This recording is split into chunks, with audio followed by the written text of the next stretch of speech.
أخذ يعدو القفار والفيافي هناك. يقول بعدما استقر الحال وكسر خاطر نسوة آل المصطفى وأطفالهم لهذه الحادثة، يقول عادت سكينة تارة أخرى أخذت تعين وتنجب أباها ضد الوالد. الرأس في الصندوق، رأس أبا الفضل كان على الرماح على أسنة الروم. يقول هناك جاءها اللعين تارة أخرى سكينة، وما تبتي من الوهلة الأولى وتعيدين النداء وتندبين أباك. يقول أخذت تندب أبيها، مسكها تارة أخرى من كتفها، رماها على الأرض بحرقة وألما. والقافلة تسير. يقول هناك توقفت القافلة، النياق بعد ما مشت خطوة واحدة. يقول اذهل الشمر عليه لعين الله ومن معه. جاءوا إلى شمر، يا شمر قد ظهر الحق وبانت شواهده ولوامعه. قال ما عليكم؟ يقول جاء إلى علي بن الحسين، يا ابن الحسين ما بال النياق ما ترفع قدم وتضع الأخرى؟ قال ما عليكم؟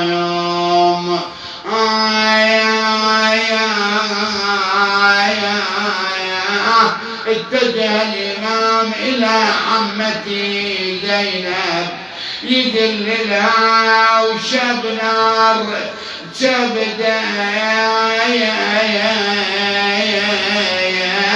يا عم خاف من الأطفال.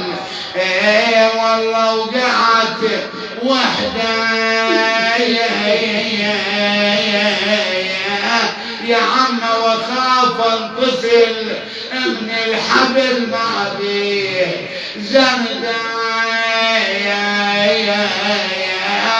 يا عم واطفال ابو يحزان والله عنده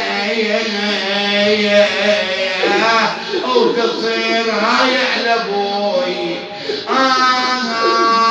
شده خويا تحيرت انا بيتامى دخلني القبر يا حسين والله وياك لاسوع يا اخوي وقعدتنا ولا قول الغايب ويومين يسير والله ويومين يسير